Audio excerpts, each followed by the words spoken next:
성경은 패하지 못한다. 성경은 패하지 못한다. 절대권이에요, 절대권이. 성경의 절대권이. 115쪽 보세요. 예수님께서는 구약 성경 39권 중에 24권을 인용했습니다. 24권. 그러면 나머지는 무시했냐? No. 그 문단 끝에 가서 보세요. 율법과 선지서와 성록 중에 다 들어있었어요. 그러니까 예수님은 구약 성경 그대로 다 절대 권위를 인정하셨어요. 그 다음 두 문단 더 내려가서 다윗이 성령에 감동되어라고 했죠. 성령. 다윗이 한 말을 성령의 감동이라고 했어요. 영감입니다. 영감. 예수님은 영감을 그대로 인정하셨습니다. 그 밑에 비비 워필드의 성경 영감에 대한 거 맨 끝에 보세요. 하나님의 숨길로 된 God breathed. God breathed. 하나님의 숨길이 뭡니까? 흙으로 사람을 만드시고 그 흙으로 만든 사람 속에 하나님께서 생기, 숨기를 불어넣으셨죠. 그러니까 사람이 생명체가 되었습니다. 생명체. 영감이라는 건 생기, 생명이에요. 생명. 성령의 감동은 생명이에요. 생명. 그리고 에스겔서 보세요. 37장. 골짜기에 마른 뼈다귀들이 가득했죠. 거기에 대언하는 말씀이 들어갔고 생기가 불어왔죠. 생기가 성령이 불어왔죠. 그때에 강한 군대로 변했어요. 강한 군대. 지금도 하나님의 말씀은 생명의 말씀인 줄 믿습니다. 시체를 강한 군대로 만드는 말씀이에요. 강한 군대로. 뭐 성경대로 하면 안 된다고요? 웃기는 소리 하지 말라고요.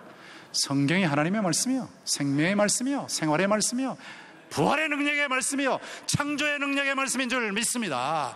이대로 하면 됩니다. 됩니다.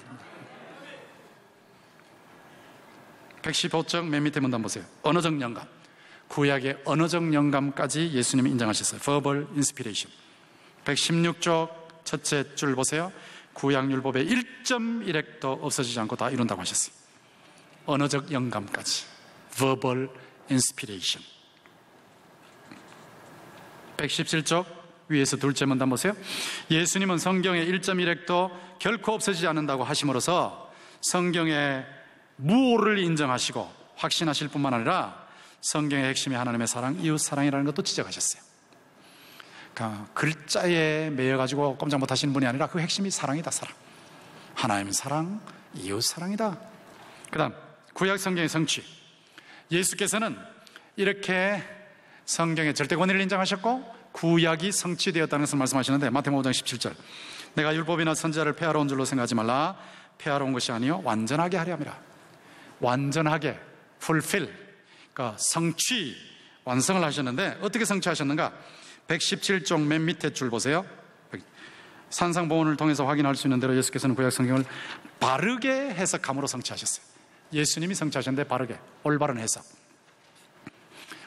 너희가 이런 말을 들었거니와 할 때는 서기관들의 잘못된 해석을 말씀하신 거예요. 그러나 나는 너희에게 이르노니 할 때는 성경의 바른 해석을 말씀하신 겁니다. 그 다음 118쪽 위에서 둘째 문단 바르게 해석하실 뿐 아니라 구약 성경대로 100% 사심으로 구약 성경을 완성하셨어요. 말씀대로 100% 행동하셨어요. 바른 해석, 바른 실천. 바른 해석, 바른 실천. 바른 해석, 바른 실천. 이게 성취하는 것입니다. 그래서 모든 의를 이루셨어요. 우리가 예수를 믿을 때 하나님께서 천국 법정에서 우리를 보실 때 우리를 보지 않고 예수님을 보시잖아요. 예수님께서 바른 해석뿐만 아니라 바른 실천을 하셨으니까 말씀대로 사셨거든. 100% 사셨으니까 완벽한 하나님의 의란 말이에요. 완벽한 하나님의 의를 예수께서 이루셨는데 우리가 예수 믿는 순간에 예수와 선비적인 연합이 되기 때문에 하나님께서 예수 안에 있는 완벽한 의를 보시고 우리를 의롭다고 때려주시는 거예요. 그게 칭의입니다. 그게 칭의. 그 다음 세 번째 문단. 예수께서는 구약 성경을 올바르게 해석하시고 구약 성경대로 살아 실천하실 뿐 아니라 구약 성경이 예언 예표한 대로 구속 제물이 되심으로 성경을 완성하셨다. 구약이 예언하고 예표한 대로 예수께서 이루신 거예요. 자신의 피를 언약의 피라고 그랬어요. 언약의 피. 구약에 나와 있는 언약의 피다. 십자가에서 죽으심으로 구약을 성취하신 겁니다. 그래서 그 문단 맨 끝에 보세요. 너희가 영생을 얻는 줄 생각하고 성경을 상고하거니와 연구하거니와 이 성경이 곧 내게 대하여 증언하는 것이니라. 구약 성경 전체가 예수님에게서 성취되었어요. Fulfilled. All the Old Testament books are fulfilled in Jesus Christ. 예수 그리스도 안에서 성취된 것입니다. 그래서 그 밑에 문단 보세요. 모세를 믿었더라면 또 나를 믿었으리니. 구약 성경을 믿었으면 구약이 말하는 예수를 믿었을 거라는 거예요. 그 다음 118쪽 맨 밑에서 둘째 문단 보시면 이사야 61장을 읽으시고 119쪽 위에서 둘째 문단 끝에 보시면 자신을 통해 성취되었다고 하셨죠. 오늘날 이것이 너희에게 이루어졌느니라. 예수님을 통해서 이루어졌다는 거죠. 초막절 앞에 그 밑에 그 위에 문단 요나가 밤낮 3일 동안 물고기 뱃속에 있었던 것도 자신이 3일 동안 십자가 지신 후에 죽으실 것을 예표한 것으로 말씀하셨죠. 그리고 초막절 설교를 보세요. 명절 끝날 곧 큰 날에 예수께서 서서 외쳐 이르시되 누구든지 목마르거든 내게로 와서 마시라. 나를 믿는 자는 성경의 이름같이 그 배에서 생수의 강이 흘러나오리라 하시는데, 이게 바로 그 밑에 나오는 에스겔 47장. 에스겔 47장 보면 성전 문지방에서 물이 쫄쫄쫄 나오죠. 조금 흘러가서 무릎, 그 다음에는 허리, 그 다음에는 어깨, 그 다음에는 수영할 만한 물이 돼서 죽은 바다까지 다 살아나지 않습니까? 이게 뭘 말하느냐? 예수님에게서 예수의 구속 사역을 통해서 이루어진 이 생명, 구원의 생명을 성령께서 여러분의 심령 속에 적용하시면 여러분의 심령이 살아나고, 이것을 여러분의 가정에 적용하시면 여러분의 가정이 살아나고, 여러분의 교회에 적용하시면 여러분의 교회가 살아나고, 대한민국에 적용하시면 대한민국이 살아나고, 지구촌에 적용하시면 지구촌이 살아날 줄 믿습니다. 예수의 생명이 성령을 통해서 운반되는 거예요. 운반되는 거예요. 누구든지 목마르거든 내게로 와서 마시라. 나를 믿는 자는 성경의 이름같이 그 배에서 인격의 중심에서 생수의 강이, 원문에 보면 생수의 강들이 포타모이, 생수의 강들이 흘러나리라 말씀하세요. 이는 성령을 가리켜 하신 말씀이다. 성령은 예수의 생명을 운반하시는 분이에요. 지금도 여러분이 예수님께서 가지신 성경관을 가지고 가슴 지식, 머리 지식, 가슴 지식, 생활 지식, 그리고 성령 충만한 상태에서 말씀을 증거하시고 목회를 하시면 반드시 예수의 생명이 성령을 통해서 운반될 줄 믿습니다. 지금도 흘러간다니까. 그걸 제가 대구 동신교회에서 체험하고 있지 않습니까? 그 다음 119쪽 밑에서 둘째 문단, 나의 하나님 어찌하여 나를 버리셨나이까? 시편 22편을 인용하시면서 숨 거두신 거 아닙니까? 이게 다 성경, 예수에게 성취된 것이다. 120쪽에 가서 보시면요, 어떤 분이 이러더라고요. 예수님의 지식이 성장했다. 자기 이해의 성장, growth in his self-understanding of Jesus Christ, 뭐 그러는데, 자, 예수 그리스도의 자기 이해가 성장했는가? 예, 어릴 때는 성장했겠죠. 어릴 때는 키가 자라고 지혜가 자라고 다 자랐겠죠. 그러나 예수님이 공생애를 시작하셨어요. 세례요한에게 세례를 받으시고 나서 공생애를 시작하셔서 한참 공생을 하시다가, 한참 일을 하시다가 이사야 53장을 읽어보니까 내가 죽어야 하겠네. 그래서 예수가 죽었다고 생각한 사람이 있으면 여기 손 들어봐요. 이렇게 가르치는 신학자가 있더라고요. 내가 정면으로 토론했는데 자기 그래놓고 안 그랬대 자꾸 안 그랬다 그러더라고요. 안 그랬다고 여기 있는데. 예수님의 자기 이해, 자기가 메시아라는 이해가 어릴 때는 물론 지혜가 자랐으니까 성장했겠지. 그러나 공생에 시작할 때 만약에 제대로 모르고 있다가 어느 순간에 내가 깨달았네, 이제 보니 내가 십자가 져야 되겠네, 이래 됐다면 우리가 그 예수 어떻게 믿습니까? 자기도 잘 모르고 있다가 어느 날 깨달았다면 어떻게 그 예수를 믿어요? 근데 그런 자기 이해의 성장은 없었거든요.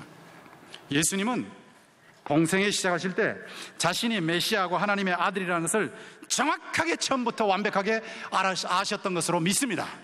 분명히 알고 계셨지, 그러니까 그런 자기 이해의 성경은 없었어요.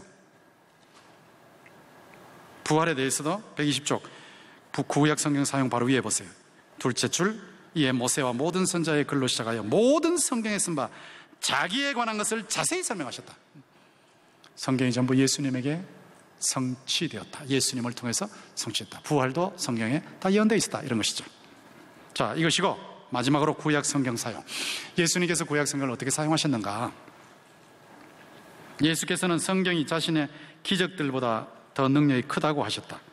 아브라함이 이르되 그들에게 모세와 선지자들이 있으니 그들에게 들을지어다. 모세와 선지자들에게 듣지 아니하면 비록 죽은 자 가운데 살아나는 자가 있을지라도 권함을 받지 아니하리라. 이게 예수님 말씀이에요. 모세와 선지자들의 말씀이 죽었다가 살아나는 기적보다 더 귀하다는 거예요. 더 귀하다. 자, 이게 예수님의 성경관이라고 구약을 이렇게 사용하셨단 말이에요. 그 다음 이 121쪽 둘째 문단, 철째 문단, 예수께서는 성경을 자신의 윤리적 교훈의 근거로 삼았다. 이거 틀렸네요. 성경을 자신의 윤리적 교훈의 근거로 인용하셨다. 예수께서 산상보훈 말씀하실 때 전부 성경에 근거해서 말씀하셨어요. 그 다음 문단 보세요. 예수님께서 성경을 인용하실 때 외우셔서 인용하는 경우도 많으셨다. 심지어 그 다음 문단 보세요. 시제까지, 단어와 시제까지, 아브라함의 하나님 이요, 이삭의 하나님 이요, 야곱의 하나님이니 할 때 그 이다가 히브리어 성경에는 시제가 없어요. 그러나 헬라어 성경에는 에이미라는 현재어가 들어있습니다. 현재 시제가. 그러니까 시제까지 사용하셨다. 그 다음 문단 보시면 예수께서는 사탄과 싸움에서 기록되었을 대로 사탄에게 결정타를 입히셨다. 성경을 가지고 사탄에게 결정타를 날리셨다. 왜 그랬을까? 성경이 하나님의 말씀이니까. 그래서 121쪽 맨 끝에 줄 끝에 부분 성경의 절대권위가 하나님의 권위니까 사탄이 그 앞에서 꼼짝 못했던 거예요. 그 다음 122쪽 넘어갑니다. 122쪽 셋째 문단 보세요. 예수님께서는 성경을 읽으시고 설교하시기도 하셨다. 성경을 읽으시고 설교하시기도 하셨는데 한 절 한 절 하셨는가? 네, 그건 기록이 없어요. 한 절 한 절 하실 수도 있고 안 하실 수도 있는 거죠. 그건 상관이 없어요. 부활에 대해서 말씀하실 때는 한 절을 가지고 말씀하셨으니까 한 절을 사용하시기도 하셨지만 안 하실 수도 있는 거고, 그거는 방법이니까 그렇게 중요한 건 아니에요. 여러분이 성경을 한 절 한 절 설교하실 수도 있고 아니면 주제로 설교하실 수도 있고 그건 상관이 없어요. 성경의 절대권위, 성경이 하나님의 말씀인데 영감된 오류가 전혀 없는, 역사에도 오류가 없고 과학에도 오류가 없는, 전혀 오류가 없는 무오한 말씀이라는 그 확신을 머리로 가지고 가슴으로 불같이 가지고 생활 속에서 실천하면서 가르치시면 반드시 예수께서 우리에게 약속하셨던 성령을 통한 예수 생명의 운반의 역사가 나타날 줄 믿습니다. 생수의 강들이 흘러나리라 그랬잖아요. 강들이. 굉장한 역사죠. 생명 이런 것이 있습니다. 그러니까 예수님 하신 대로 하시면 돼요. 122쪽 그 다음 문단 보시면 예수께서는 구약을 사용하실 때 구약의 역사성을 전제하셨다. 구약의 역사적인 사건을 그대로 인정하셨다. 창세기 1장에서 11장 기록, 그걸 픽션이다, 우화다, 신화다 그런데 예수님은 노노노 역사다. 그건 역사. 창조를 그대로 인정하셨으니까 역사. 그리고 예수께서는 구약에 나오는 인물들을 역사적인 인물로 인정을 하셨어요. 123쪽 보세요. 다 쭉 열거해놨죠. 노아, 홍수, 두로와 시돈, 소돔, 아브라함, 롯, 그의 아내, 엘리야와 엘리사, 요나 삼킨 물고기, 남방 야혼과 솔로몬, 아벨부터 스가랴까지 역사적인 살인 사건 등 전부 역사적인 인물 아닙니까? 아벨, 노아, 아브라함, 그 다음에 할례, 소돔, 고모라, 롯, 이삭과 야곱, 만나, 광야의 뱀, 엘리야, 엘리사 쭉 역사성 그대로 인정했다. 이 역사성을 인정하지 않으면, 이 구약 사건의 역사성을 인정하지 않으면 기독교 신앙은 나무 뿌리 없는 나무요. 나무 뿌리 없는 나무. 뿌리 없는 나무 흔들면 끝나는 거죠. 끝나는. 성경의 역사로 기록된 것은 역사적으로 그대로 일어난 사건인 줄 믿습니다. 창조도 역사적인 사건이에요. 그걸 흔들어 놓고 무슨 목회를 합니까? 예수님께서 인정하셨는데, 예수님께서 그 권위를 인정하시는데 그거 흔들어 놓고 무슨 목회를 해요? 그건 안 되는 거죠. 참 안타까운 것은 123쪽 맨 밑에서 둘째 문단 보시면 피터 엔즈 교수라고, 이분이 제가 나왔던 미국 웨스트민스터 신학교의 교수였어요. 깜짝 놀랐네. 이분이 창세기 1장에서 11장까지 그 창세기 초기의 기록을 신화와 유사하다 이래 버렸거든. 신화와 유사하다. 창세기 초반부 기록 역사적인 사건이에요. 역사적인 사건. 예수께서 창세 때에 남자와 여자를 창조하시고 한 몸이 되게 하시고, 이거 역사적인 사건을 인정하셨잖아요. 그런데 창세기 전체가 그 역사로 사건된 것은, 기록된 건 역사적인 사건인데 그걸 어떻게 이렇게 부인을 했는지는 기가 막힌다니까. 넘어가서 124쪽. 창조 기록이요, 성경에만 있는 거 아니에요. 그 당시 고대 근동 문화에 있단 말이에요. 근데 그거 신화죠. 고대 근동 문화에 있는 창조 기록은 신화죠. 그 성경에 있는 것도 창조 기록인데, 그러면 신화도 있고 이쪽에 기록도 있으니까 성경도 신화다 그러면 됩니까? 그게 아니다. 존 프레임 뭐라 그러냐면, 본래 창조는 있었는데 고대 근동 문화는 신화로 기록했고 성경은 사건으로 기록했다. 그게 맞는 얘기죠. 그게 맞는 얘기. 유사한 장르라고 해서 똑같았다. 노, 안 그래요. 고대 근동 문화는 이렇게 더듬어서 이럴 것이다 라고 했지만, 모세오경 창조 기록은 모세가 하나님의 감동으로 정확무오하게 기록한 역사적인 사건 사실임을 믿습니다. 그러니까 그 다른 얘기잖아요. 그 다음에 124쪽 또 놀라는 사실이, 태양이 멈춘 사건하고 여리고성이 무너진 사건을 놓고, 이거는 그 사건의 역사성이 중요한 것이 아니라 하나님의 언약의 신실성을 말하려고 하는 의도가 중요하다 이렇게 말했는데, 죄송하지만 노맨 오쇼, 그건 틀렸단 말이에요. 여리고 성이, 백성들이 하나님의 말씀대로 돌았을 때 무너진 것이 역사적인 사건인 줄로 믿습니다. 태양이 멈춘 것이 역사적인 사건인 줄로 믿습니다. 성경이 그대로 기록했잖아요. 성경이. 그런데 왜 그걸 가지고 그건 중요한 게 아니고 하나님의 언약에 신실한 게 중요하다. 하나님의 언약에 신실하다는 것이 역사적인 사건으로 드러난 건데, 하나님의 언약에 신실하다는 것이 기적적인 사건으로 드러난 건데, 근데 어떻게 역사적인 사건을 흔들어요? 말도 안 되지. 자, 그러면 앤디 스탠리는 탈교회, 저교회, 후교회인이 많은 시대에 성경은 이렇게 말한다로 안 된다라고 했지요. 그는 1978년 시카고 성경모호 성명을 따라서 목회한다고 하면서도 성경은 이렇게 말한다로 하면 안 된다라고 했죠. 그리고 부활 사건을 핵심으로 해야 된다고 했죠. 그리고 밑에서 둘째 문단, 적절한 방법을 써야 된다고 했죠. 저는요, 지금 이 시대에 하나님의 말씀을 적절한 방법으로 적용해야 된다는 것에 동의합니다. 이 시대의 문화, 이 시대의 언어 구조, 이 시대의 시장 언어, 또 이 시대의 사람들의 심리 상태를 잘 파악한 상태에서 설교하고 목회해야 된다. 인정합니다.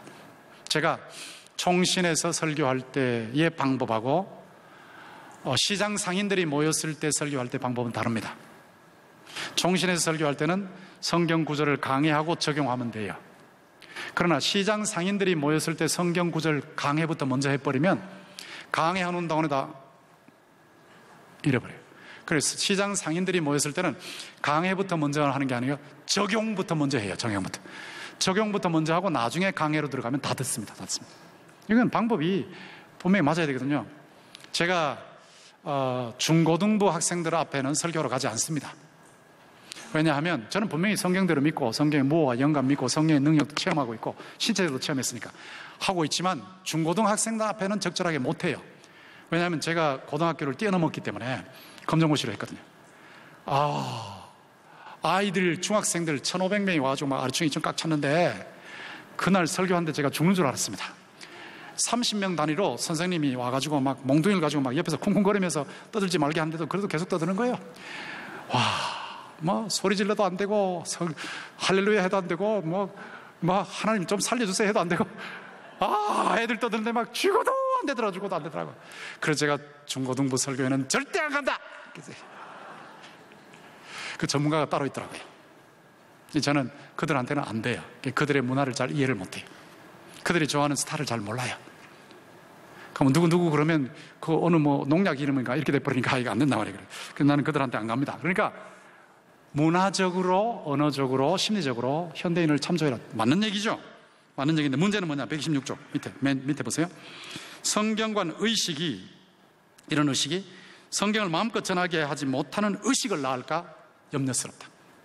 성경은 이렇게 말한다를 하지 말라 그러면요, 성경대로 말하면서 자꾸 쭈삣쭈삣 하는 거예요. 쭈삣쭈삣 하면 되겠어요? 이거 문제가 생기죠. 그래서 이것이 문제고, 그 다음에 121쪽 가서 보시면 첫째, 둘째 문단 보시면 이렇게 앤디 스탠리식으로 얘기하면 성경을 슬쩍슬쩍 읽고 지나간다. 슬쩍슬쩍. 성경을 연구할 필요 없어. 슬쩍 읽고 지나가면 끝나니까. 그리고 딴 얘기 해주면 되니까. 자, 이걸 고치는 길은 예수님의 성경관입니다. 근데 보세요. 예수님의 성경관은 현실적인 성경관이에요. 자, 밑에서 셋째 문단 보시면 성경의 절대 권위를 인정하시면서 성경이 자신에 대한 말씀이라는 것, 영감과 무호, 역사기록, 역사석 다 인정하셨고, 또 밑에서 셋째 문단 제일 끝에 줄 보시면 하나님의 말씀이 예수님의 영적인 혈관 속에 흐르고 있었다. 우리가 이래야 성경을 강화해서 성령으로 사람을 변화시킬 수 있어요. 여러분의 영적인 혈관 속에 성경이 하나님의 말씀이라는 확신, 성경이 영감된 무한 말씀이라는 확신, 성경을 머리 지식으로, 가슴 지식으로, 생활 지식으로 삼은 그 확신이 불과 같이 여러분 속에 있기를 바라고, 이것이 여러분의 영적인 혈관 속에 콸콸거리면서 흘러가기를 주님의 이름으로 축원합니다. 이게 있어야 목회할 수 있습니다. 그래야 성경을 연구하지. 성경이 이렇게 귀한 말씀이고 하나님의 말씀이라 그래야 뚫고 들어가죠. 성경을 뚫고 들어가야 돼요. 뚫고 들어. 찜틀 설교하지 마시고, 맹장 설교하지 마시고, 개그 설교하지 마시고, 나중에 주님 심판대 앞에 와서 문제 되도록 하지 마시고요. 성경을 파고 들어가시라고. 성경을 파고 들어가서 끝까지 들어가시고, 현실도 파고 들어가서 끝까지 들어가시고, 그리고 그 밑에서 지하수로 만나게 만드는 것, 이것이 강해 설교예요. 강해 설교. 제가 말하는 성령 강해 설교. 분명히 저는 성경을 사송하는 사람이에요. 성경이 영감된 무한 책이라는 것, 신학자들이 다 들고 나와도 반발해도요, 저는 그들하고 싸울 거예요. 성경은 하나님의 말씀을 믿습니다. 영감된 무한 책임을 믿습니다. 역사와 과학 분야에서도 무한 책임을 믿습니다. 근데 뚫고 들어갑니다. 말씀을 뚫고 들어가는데 일주일 내내 실험하는 거예요. 일주일 내내 실험해요. 그리고 묵상하고 그 말씀대로 전하는데, 전하는 동안에 막 가슴에 불이 일어나니까, 가슴에 막 성령의 불이 일어나니까, 그래서 교인들이 변화되는 거예요. 128쪽 맨 첫째 문단 보세요. 이것이 예수님의 성경관을 가지고 예수님식으로 생명사역을 하는 거예요. 이렇게 생명사역을 하면 반드시 놀라운 변화가 일어날 줄 믿습니다. 감사합니다.